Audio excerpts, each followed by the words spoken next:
दर्शकवृन्द नमस्कार। केन्द्रबिन्दु समाचारमा स्वागत गर्छु। म मनोज नेउपाने। केन्द्रबिन्दु समाचारमा हामी दिनभरिका महत्त्वपूर्ण तथा खोजमूलक समाचारहरू सम्प्रेषण गर्ने गर्छौँ। आजको केन्द्रबिन्दु समाचार सुरु गरौँ प्रमुख शीर्षकहरूबाट। चीन नेपाल बेल्ट एन्ड रोड कोअपरेसनमा राजनीतिक दलहरूको प्रथम संयुक्त परामर्श सम्मेलन आयोजना।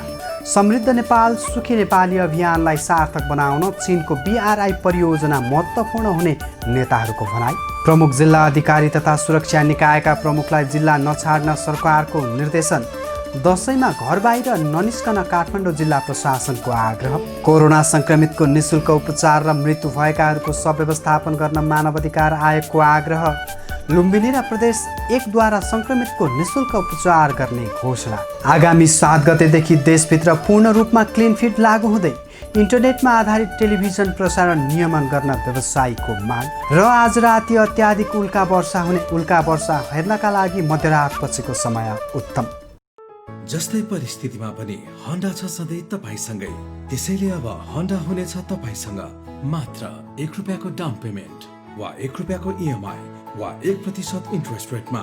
थप जानकारीका लागि यी नम्बरमा कल गर्नुहोस् वा माथि दिएको लिङ्क क्लिक गर्नुहोस्।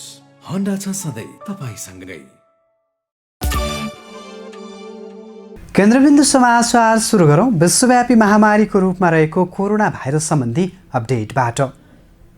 विश्वभर कोरोना भाइरस संक्रमितको संख्या 4,07,00,000 नागेको छ भने संक्रमणबाट मृत्यु हुनेको संख्या 11,24,000 नागेको छ। त्यस्तै विश्वभर निको भएर घर फर्कनेको संख्या 3,03,00,000 नागेको छ। यता नेपालमा सोमबार 8 जनाको मृत्यु भएको छ। यो सँगै कुल मृत्यु हुनेको संख्या 765 जना पुगेको छ। त्यस्तै आज देशभर 3,093 जना संक्रमित थपिएका छन्। यो सहित नेपालमा कुल संक्रमितको संख्या 1,39,129 जना पुगेको छ। यस्तै देशभर सक्रिय संक्रमितको संख्या 41,775 पुगेको छ।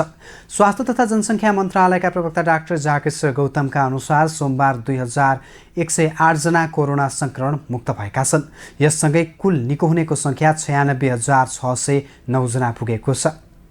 त्यस्तै पछिल्लो 24 घण्टामा 1,861 PCR परीक्षण गरिएको छ। यो सँगै देशभर कुल 13,14,779 PCR परीक्षण गरिएको छ। अब पुरा समाचार। आज राति मृगशिरा उल्का वर्षाको गतिविधि अत्याधिक देखिने नेपाल एस्ट्रोनोमिकल सोसाइटीले जनाएको छ। अक्टोबर 2 देखि आफ्नो सक्रियता देखाउने यो उल्का वर्षा नोभेम्बर 7 सम्म सक्रिय रहनेछ। हेरौँ एक रिपोर्ट। हेलीको पुच्छ्रे ताराका कारण हुने मृगशिरा उल्का वर्षाको गतिविधि आज राति अत्याधिक देखिने नेपाल एस्ट्रोनोमिकल सोसाइटीले जनाएको छ। यो पुच्छ्रे ताराका कारण वर्षमा 2 उल्का वर्षा हुन्छन्। हेलीको पुच्छ्रे ताराले सूर्यलाई परिक्रमा गर्ने क्रममा छडेका धुलोका कणका कारण प्रत्येक वर्ष मे महिनामा एउटा एक्वारियट र अक्टोबरमा ओरियनिड उल्का वर्षा हुने गर्दछ।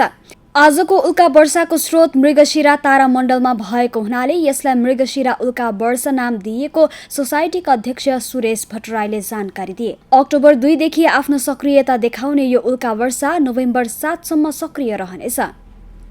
उल्का वर्षाको अत्यधिक सक्रिय गतिविधि स्थानीय समय अनुसार अक्टोबर 20 राति 10:45 देखि नै सुरु भई अक्टोबर 21 को बिहान 4:45 सम्म देख्न सकिनेछ। उल्का वर्षा हेर्नका लागि मध्यरात पछिको समय उत्तम मानिन्छ। उल्का वर्षा हेर्न कुनै दूरबीन वा टेलिस्कोपको आवश्यकता पर्दैन। नाङ्गो आँखाले नै उल्का वर्षा हेर्न सकिन्छ। अत्याधिक उल्का वर्षाको बेला प्रति घण्टा 15 वटासम्म उल्का देखिने अनुमान छ। ती उल्का वर्षाको गति प्रति सेकेन्ड 67 किलोमिटरसम्म हुने भएकाले करिब 70 किलोमिटर माथि वायुमण्डलमा घर्षण पैदा भई यस्तो दृश्य देखिने उनले बताए। पुच्छ्रे ताराले सूर्यको परिक्रमा गर्ने क्रममा सूर्यको नजिक आइपुग्दा आफ्नो कक्षमा धुलोका कण र चट्टान छोड्ने गर्दछ। पृथ्वीले सूर्यको परिक्रमा गर्ने क्रममा पुच्छ्रे ताराको उक्त कक्षको नजिक आइपुगेका बेला धुलोका कण र चट्टान पृथ्वीको वायुमण्डलमा तीव्र गतिले ठोकिएर जल्दछन्। यसैलाई उल्का वर्षा भनिने सोसाइटीले जनाएको छ। उल्का वर्षालाई नेपाली जनजीवनमा तारा खसेको पनि भनिन्छ। सन् 1986मा देखिएको यो पुच्छ्रे तारा अब सन् 2061मा देखिने अनुमान गरिएको अध्यक्ष भट्टराईले बताएका छन्।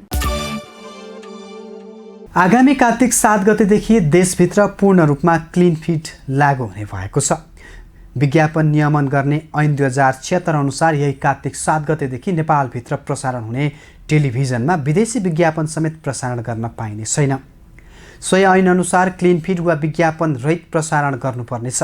सोसँगै नेपालमा इन्टरनेटमा आधारित OTT मोबाइल एपबाट हुने टेलिभिजन प्रसारण नियमन गर्न व्यवसायीले सरकार समक्ष माग गरेका छन्।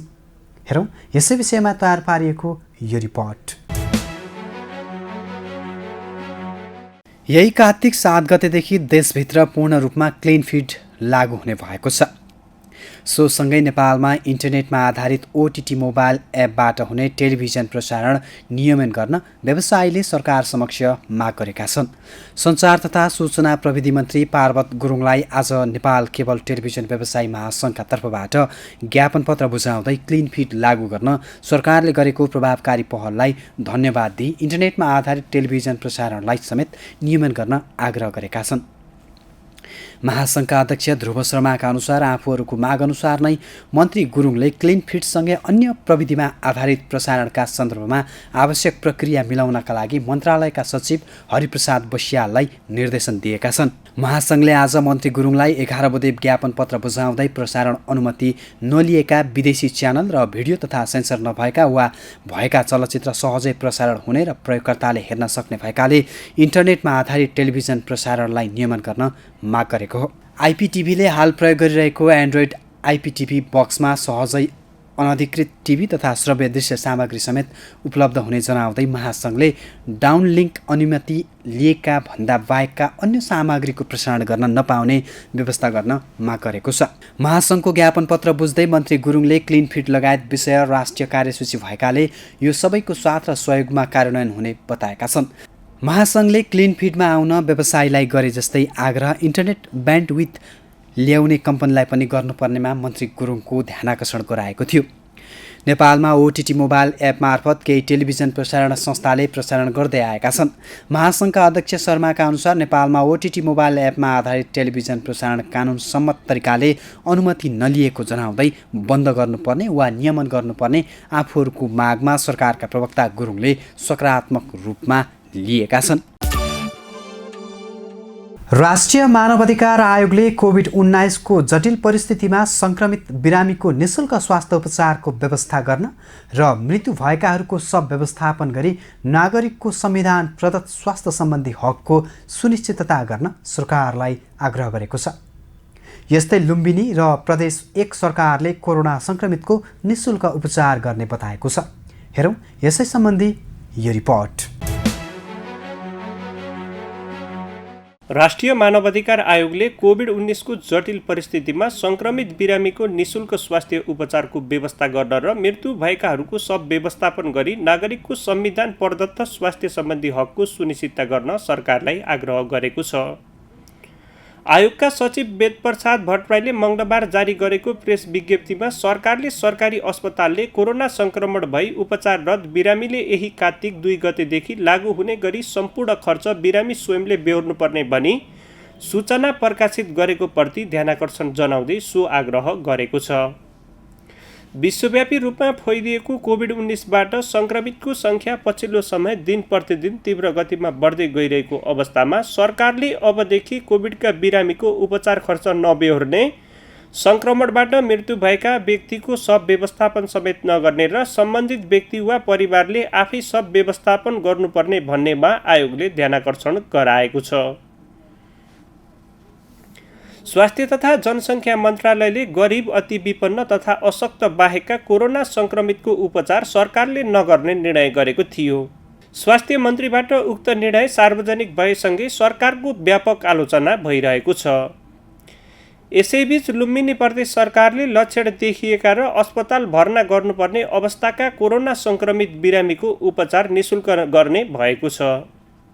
मुख्यमन्त्री शङ्कर पोखरेलले प्रदेशका 4वटा कोरोना अस्पतालबाट संक्रमितहरूको उपचार निशुल्क गर्ने जानकारी दिएका हुन्।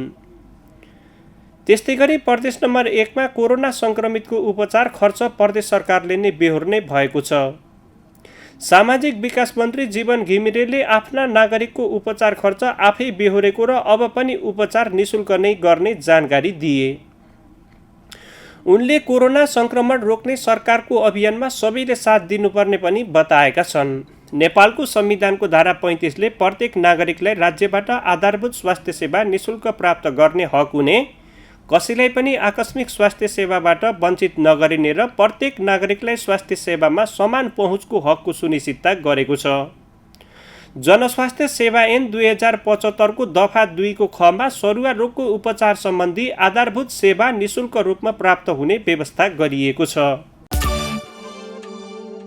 चाडबाडको समयमा कोभिड-19 को संक्रमण थप बढ्न सक्ने भएकाले सचेत रहन गृह मन्त्रालय मातहतका सुरक्षा निकाय तथा प्रशासन कार्यालयलाई निर्देशन दिएको छ। यस्तै काठमाडौँ जिल्ला प्रशासन कार्यालयले दशैंमा अनावश्यक रूपमा घर बाहिर ननिस्कन पनि नागरिकमा आग्रह गरेको छ। प्रस्तुत छ यसै विषयमा तयार पारिएको यो रिपोर्ट। बडा दशैं, तिहार, छठ, नेपाल सम्बत लगायतका चाडपर्वमा मानिसको आवजात बढ्न जाँदा संक्रमण थप बढ्न सक्ने जोखिम देखिएको हुँदा जोखिम थप बढ्न नदिन दशैं बिदाको अवधिमा पनि प्रमुख जिल्ला अधिकारी तथा सुरक्षा निकायका प्रमुखलाई जिल्ला नछाड्न गृह मन्त्रालयले निर्देशन दिएको छ। जोखिम नियन्त्रणका लागि समन्वयात्मक रूपमा हरसम्भव उपायहरू अवलम्बन गर्न र गराउन मातहतका सबै सुरक्षा निकाय तथा प्रमुख जिल्लाधिकारीलाई निर्देशन दिइसकिएको मन्त्रालयका प्रवक्ता चक्रबहादुर बुढाले जानकारी दिए। कोभिड-19 को संक्रमणबाट जोगिन स्वीकृत स्वास्थ्य मापदण्ड अनुरूप दूरी कायम गर्ने, भिडभाड नगर्ने, मास्क अनिवार्य लगाउने, नियमित रूपमा साबुन पानीले हात धुने वा सेनिटाइजर प्रयोग गर्ने जस्ता क्रियाकलापलाई नै भरपर्दो उपाय मानिएको मन्त्रालयले जारी गरेको विज्ञप्तिमा उल्लेख छ। साथै अति आवश्यक काम नपरी घरबाट बाहिर ननिस्किन, घुमफिर नगर्न, चाडपर्वमा भेला जमघट तथा भोजभतेर नगर्न पनि मन्त्रालयले अनुरोध गरेको छ। यस वर्षको चाड जो जहाँ छौँ त्यहीँ बसी मनाउन र स्वास्थ्य सुरक्षाका निर्धारित मापदण्ड अनिवार्य रूपमा पालना गर्न र गराउन समेत अनुरोध गरिएको छ।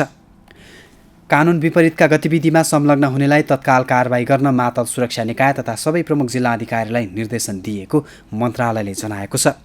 यस्तै सरकारले संक्रमणको दर तीव्र गतिमा विस्तार भइरहेका जिल्लामा हाल सञ्चालनमा रहेका आइसोलेसन सेन्टरलाई आवश्यकता अनुसार जनरल वार्डको सेवा उपलब्ध हुने गरी कोभिड अस्पतालमा रूपान्तरण गर्ने निर्णय समेत गरेको छ।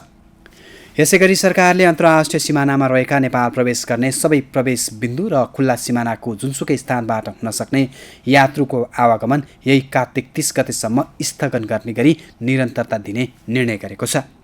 यसैबीच जिल्ला प्रशासन कार्यालय काठमाडौँले अत्यावश्यक नभई घर बाहिर ननिस्कन आग्रह गरेको छ। कोरोना संक्रमण जोखिम अझ बढ्न सक्ने अवस्था देखिएकाले आफू रहेकै ठाउँमा चाडबाड मनाउन आग्रह गरेको हो। प्रशासनले घर बाहिर निस्कनै पर्ने भएमा स्वास्थ्य मापदण्डको पूर्ण पालना गर्न पनि अनुरोध गरेको छ। दर्शकवृन्द, अब आजको टप 1 न्युजको पालो।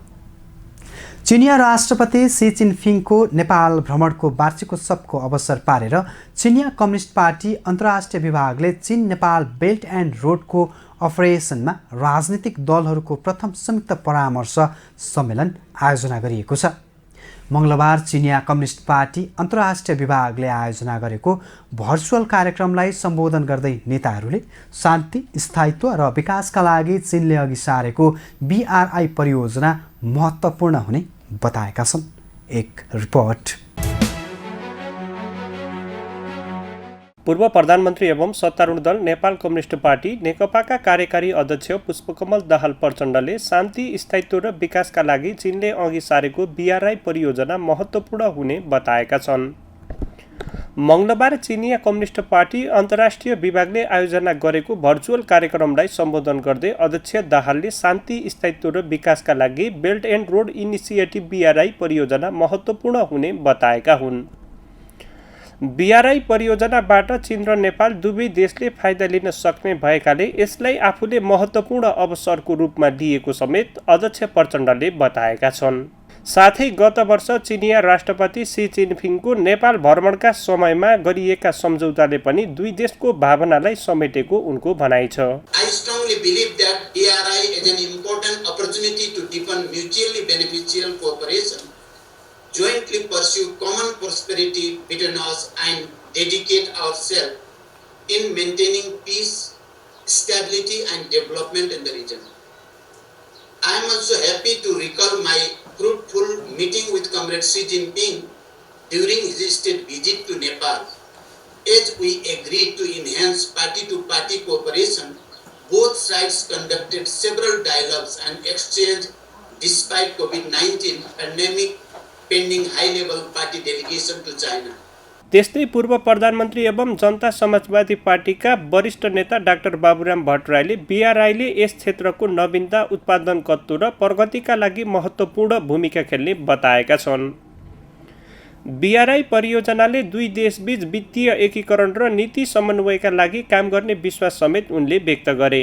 साथै बीआरआईले नेपाललाई विश्वव्यापी मूल्य श्रृङ्खलामा पहुँच पुर्याउन सघाउ पुग्ने समेत पूर्व प्रधानमन्त्री भट्टराईले बताएका छन्। बीआरआईका 9वटा आयोजना अन्तर्गत ट्रान्स हिमालयन कनेक्टिभिटीले नेपाली नागरिकलाई सबैभन्दा बढी आकर्षित गरेको समेत उनको भनाइ छ। यसले नेपालको भू-राजनीतिक परिवर्तनमा महत्त्वपूर्ण हुने पनि उनले बताए। BRI will undoubtedly give benefit to many countries in the region, and eventually Nepal would also be able to benefit out of the innovation, productivity, and advancement of China. Given the prospects of financial integration and policy coordination between the two countries, BRI is an instrument for Nepal to get access to the global value chain. Among the 9 projects under BRI, the Trans-Himalayan Railway project carries much attraction for the Nepalese people because it could be an economic and geopolitical game changer. त्यस्तै गरी राष्ट्रिय सभाका अध्यक्ष गणेश प्रसाद तिमिल सिन्हालले नेपालले belt and road परियोजना अन्तर्गत छनौट गरेका 9वटा आयोजनालाई छिट्टै अन्तिम रूप दिएर कार्यान्वयनमा जानुपर्ने बताए। साथै नेपालले अघि सारेको समृद्ध नेपाल सुखी नेपाली अभियानलाई सार्थक बनाउन समेत बीआरआई परियोजना महत्त्वपूर्ण हुने उनको भनाइ छ। नेपालले बेल्ट एन्ड रोड परियोजना अन्तर्गत छनौट गरेका 9वटा आयोजनालाई अन्तिम दिएर कार्यान्वयनमा जानुपर्ने बेला आएको छ। कोभिड-19 को महामारीले यसमा केही विलम्ब भए पनि हाम्रा दुवै देशका सरकार यस कामलाई छिटोभन्दा छिटो अघि बढाउन समर्थ हुनेछन् भन्ने मेरो विश्वास छ। सम्माननीय प्रधानमन्त्री केपी शर्मा ओलीको नेतृत्वमा नेपालले अघि सारेको सुखी नेपाली समृद्ध नेपालको राष्ट्रिय आकांक्षा पूरा गर्नमा बेल्ट एन्ड रोड परियोजनाले अघि सारेका आयोजनाहरूको सफलताले अहम महत्त्व राख्नेछ भन्नेमा दुई मत छैन। नेपाल विकास निर्माणको महाअभियानमा तीव्र गतिमा हिँड्न मात्र होइन, दौडन चाहन्छ। हामीले लामो समयदेखि भोग्दै आएको राजनीतिक अस्थिरता, सुस्पष्ट योजनाको अभाव र बलियो राजनीतिक नेतृत्वको कमी जस्ता कुराले सिर्जित समस्यालाई ऐतिहासिक परिवर्तन, संविधान सभाबाट निर्मित संविधान र तिनै तहमा निर्वाचित स्थिर सरकारका माध्यमबाट पूरा गरेका छौँ। त्यही भएर हामी यति बेला नेपालले आर्थिक र सामाजिक रूपान्तरणको यो महान अभियानमा मित्र राष्ट्र चीनले समग्र क्षेत्रमा हासिल गरेका प्रगतिबाट सिक्न र सहकार्य गरेर अघि बढ्न चाहन्छौँ। कार्यक्रममा चिनिया कम्युनिस्ट पार्टी अन्तर्राष्ट्रिय विभागका मन्त्री सोङ ताओ, चिनिया कम्युनिस्ट पार्टी तिब्बत कमिटीका सेक्रेटरी यु यान्जी लगायतले सम्बोधन गरेका थिए। चिनिया राष्ट्रपति सी जिनपिङको नेपाल भ्रमणको वार्षिक उत्सवको अवसर पारेर चिनिया कम्युनिस्ट पार्टीको अन्तर्राष्ट्रिय विभागले चीन नेपाल बेल्ट एन्ड रोडको कोअपरेसनमा राजनीतिक दलहरूको प्रथम संयुक्त परामर्श सम्मेलन आयोजना गरेको हो। हस्त दर्शकवृन्द, आजका लागि केन्द्रबिन्दु समाचार यही सकिन्छ। भोलि पुनः यसै समयमा हामी उपस्थित हुने नै छौँ। तबसम्मका लागि बिदा दिनुहोस्। केन्द्रबिन्दु न्युज हेर्दै गर्नुहोला। नमस्कार।